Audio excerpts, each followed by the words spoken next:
Welcome students, my name is Prachi Kanchan और आपका मेरे चैनल पे बहुत बहुत स्वागत है। आज हम जो टॉपिक कवर करने जा रहे हैं वो है सोल प्रोप्राइटरशिप या वन मैन ओनरशिप। चलिए शुरू करते हैं आज का topic. Sole proprietorship is a one man business. It is the simplest, the oldest and in some respect the most natural form of business in the private sector. जब हम sole proprietorship की बात करते हैं तो इसे वन मैन बिजनेस भी कहा जाता है। ये सबसे पुराना, सबसे सिंपल और कुछ रिस्पेक्ट में सबसे नेचुरल फॉर्म ऑफ बिजनेस होता है प्राइवेट सेक्टर का।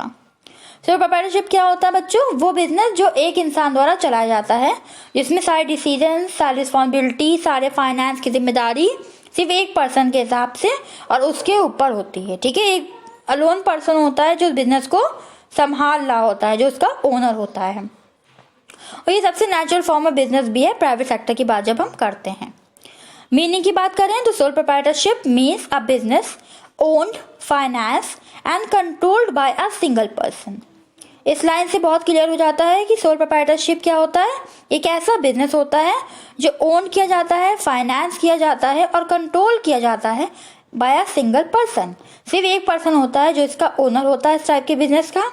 वही होता है जो सारे फाइनेंस को कंट्रीब्यूट करता है और वही होता है जो बिजनेस को कंट्रोल करता है, सारे डिसीजंस लेता है बिजनेस से related. The owner called the proprietor, और ओनर को हम क्या कहते हैं? प्रोप्राइटर कहते हैं। Alone responsible for the profits and loss of the business, और वो अकेला रिस्पॉन्सिबल होता है किसके लिए? प्रॉफिट्स के लिए और लॉस के लिए बिजनेस के। अब यहाँ पे कुछ पॉपुलर डेफिनेशन दी हुई हैं, चलिए उसको देख लेते हैं। पहली डेफिनेशन जो है वो एलिस हाने ने दी है। इनके हिसाब से the individual proprietorship is the form of business organization. इनके हिसाब से इंडिविजुअल प्रोप्राइटरशिप या सोल प्रोप्राइटरशिप जो होती है वो एक इस तरह का बिजनेस ऑर्गेनाइजेशन होता है at the head of which stands an individual, जिसका हेड जो होता है वो एक इंडिविजुअल होता है, which stand an individual as an one who responsible, जो कि रिस्पॉन्सिबल होता है, who directs operations, जो ऑपरेशंस को डायरेक्ट करता है, and who alone run the risk of failure, और जिसके ऊपर सब फेलियर का रिस्क होता है। ठीक है, वो अकेला ही सारे फेलियर के रिस्क को बियर करता है। एक और डेफिनेशन है जो बहुत अच्छे से सोल प्रोप्राइटरशिप या सोल ट्रेडर बिजनेस को क्लियर करती है, वो है जेएल हंसन की। इनके हिसाब से soul trader business is a type of business unit where one person is solely responsible for providing the capital. इन्होंने बहुत सिंपल तरीके से समझाया कि सोल ट्रेडर बिजनेस क्या होता है। एक ऐसी टाइप का बिजनेस यूनिट होता है जहाँ पे एक लौता पर्सन जो होता है, सिर्फ एक पर्सन जो होता है वो सोली रिस्पॉन्सिबल होता है। मतलब सिर्फ वही होता है रिस्पॉन्सिबल होता है किसके लिए? फॉर प्रोवाइडिंग द कैपिटल के लिए, कैपिटल प्रोवाइड करने के लिए, पैसे लगाने के लिए। For bearing the risk of the enterprise, और जितने भी रिस्क होते हैं एंटरप्राइज को, बिजनेस को चलाने में, उसको बियर करने के लिए। And for the management of business, और मैनेज करने के लिए बिजनेस को, मतलब सारे डिसीजन, प्लानिंग, जितने भी काम होते हैं बिजनेस रिलेटेड, मैनेजमेंट के रिलेटेड, वो सारे काम वो पर्सन अकेला ही करता है। इससे आपको समझ में आ गया होगा कि बिजनेस सोल प्रोप्राइटरशिप के अंदर क्या आता है। ये एक ऐसा बिजनेस होता है जो ओन एंड कंट्रोल किसके द्वारा किया जाता है? वन मैन के द्वारा कंट्रोल किया जाता है, इसलिए वन मैन शो या वन मैन ओनरशिप वाला बिजनेस भी इसे कहते हैं। और ये फाइनेंस, कंट्रोल, ये सब कुछ कौन करता है इस बिजनेस को? एक लौता पर्सन। आपने आसपास देखा होगा कि ऐसी बहुत सी शॉप्स होती हैं जो जिसमें सिर्फ एक ही इंसान होता है, सिर्फ एक ही ओनर होता है, जो उस बिजनेस की पूरी तरह से सारी जिम्मेदारी निभा रहा होता है, उसमें पैसे लगा रहा होता है, इसे कंट्रोल कर रहा होता है, उसमें क्या चीज़ चाहिए, कैसे क्या करना है, सारे डिसीजन वो खुद ही ले रहा होता है। तो उस तरह के बिजनेस को हम क्या कहते हैं? सोल प्रोप्राइटरशिप बिजनेस या सोल ट्रेडर बिजनेस कहते हैं। ठीक है, और इन्होंने बहुत अच्छे से जो है अपनी डेफिनेशन के द्वारा समझाया भी है कि ये क्या होता है। चलिए अब शुरू करते हैं।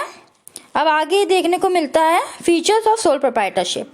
फीचर्स क्या होता है ये हमें क्लियर करेंगे कि सोल प्रोप्राइटरशिप बिजनेस जो होता है उसके नेचर क्या होते हैं, क्या चीज़ है जिसकी वजह से क्या क्या चीज़ें जो होती हैं वो सोल प्रोप्राइटरशिप में जो होती है वो होती हैं, किस तरह का नेचर होता है इसका।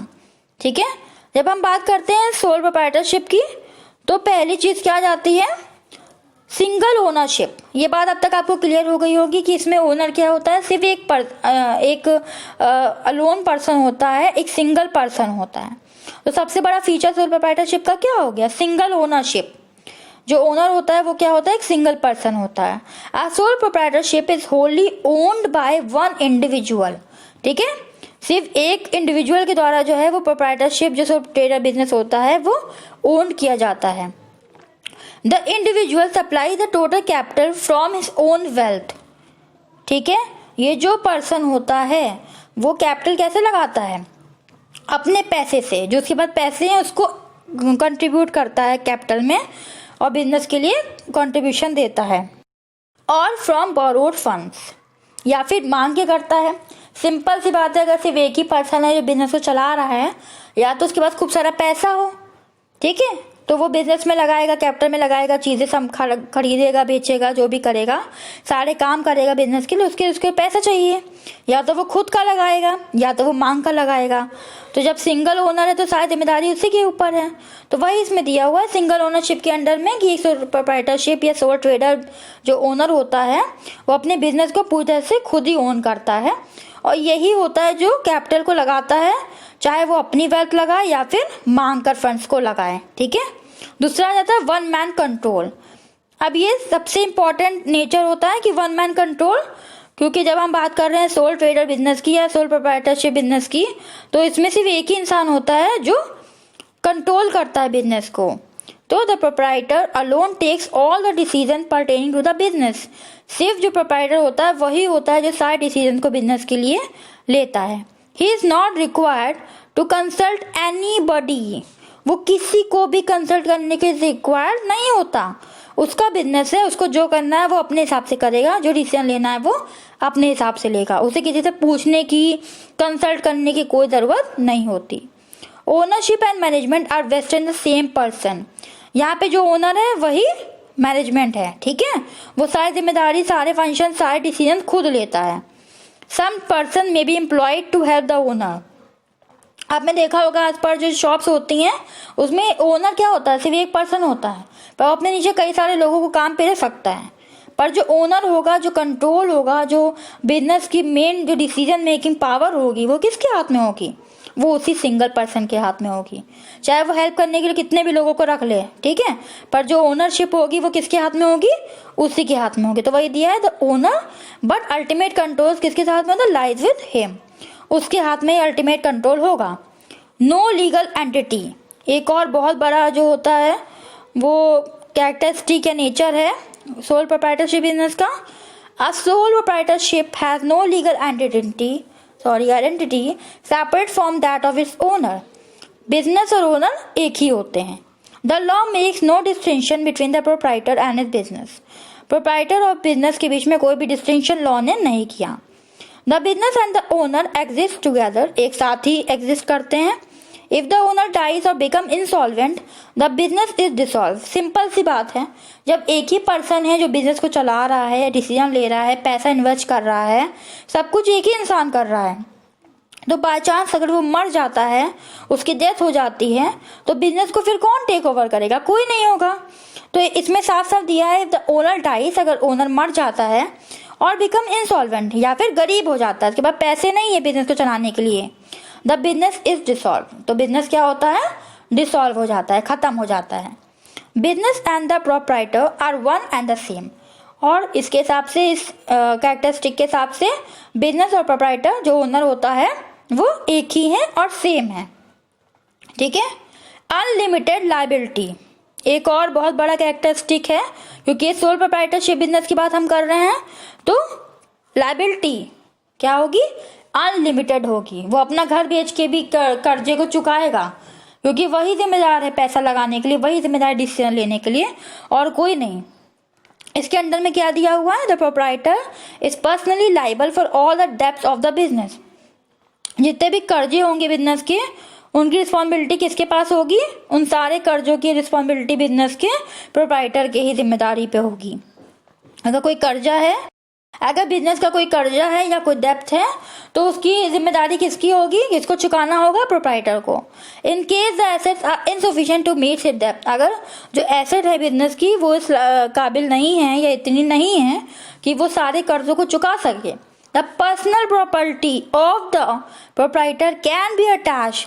ये बहुत इंपॉर्टेंट है कि जो पर्सनल प्रॉपर्टी होती है ओनर की, जो सोल प्रोप्राइटर होता है, वो भी यूज की जा सकती है। ठीक है, the personal property of the proprietor can be attached, उसको भी यूज किया जा सकता है उन पेमेंट्स को करने के लिए। अब नेक्स्ट आता है नो प्रॉफिट शेयरिंग। जब सारे लॉस, सारी जिम्मेदारी, सारा पैसा, सब कुछ हम खुद लगा रहे हैं तो हम प्रॉफिट क्यों शेयर करेंगे? तो वही बात इसमें आती है। The sole proprietor alone is entitled to all the profit and losses of business. वो अकेला होता है जिम्मेदार सारे प्रॉफिट और लॉसेज के लिए बिजनेस के। He bears the complete risk and there is nobody to share the profit और लॉसेज। और उसके, क्योंकि वो सारा रिस्क सब कुछ वो खुद ही झेल रहा होता है, खुद ही कर रहा होता है। अब बात करते हैं नो लीगल फॉर्मेलिटीज। ठीक है, अब लास्ट पॉइंट आता है नो लीगल फॉर्मेलिटीज। कोई लीगल फॉर्मेलिटी से इनको नहीं गुजरना पड़ता, जब चाहें तब ये स्टार्ट कर सकते हैं। ठीक है, क्योंकि इनके हिसाब से इनका पैसा लग रहा है, इनकी जिम्मेदारी है, बस लीगल होना चाहिए और वो काम ये स्टार्ट कर सकते हैं। No legal formality, no legal formalities are required to start, manage and dissolve sole trader business. कुछ भी लीगल फॉर्मेलिटीज की जरूरत इनको नहीं होती कोई भी बिजनेस स्टार्ट करने के लिए, उसको मैनेज करने के लिए और उस बिजनेस को डिसॉल्व करने के लिए। ठीक है, तो आज हमने आपको समझाया कि सोल ट्रेडर क्या होता है। सोल ट्रेडर वो बिजनेस होता है जिसमें एक ही इंसान होता है जो बिजनेस को चला रहा होता है। ये सबसे सिंपल, सबसे ओल्डेस्ट और सबसे नेचुरल फॉर्म होती है बिजनेस के प्राइवेट सेक्टर में। इसमें सिर्फ एक ही इंसान होता है जिसके जिम्मेदारी पे सारा बिजनेस चल रहा होता है। वो अपने अंडर लोगों को रख सकता है पर अल्टीमेटली जो ओनर होगा वो खुद होगा। ठीक है, मुझे आई होप आपको ये समझ में आया होगा और इसके आगे हम मेरिट एंड डीमेरिट्स के बारे में भी इसकी बात करेंगे, सोल प्रोप्राइटरशिप के बारे में। अगर आपको ये वीडियो अच्छा लगे तो प्लीज़ इसे सब लाइक करिए, शेयर करिए, कमेंट करिए कि आपको और किस चीज़ पे वीडियो, कौन से टॉपिक पे वीडियो चाहिए है, और प्लीज़ सब्सक्राइब करिए। Thank you very much for watching and do visit again. Thank you very much.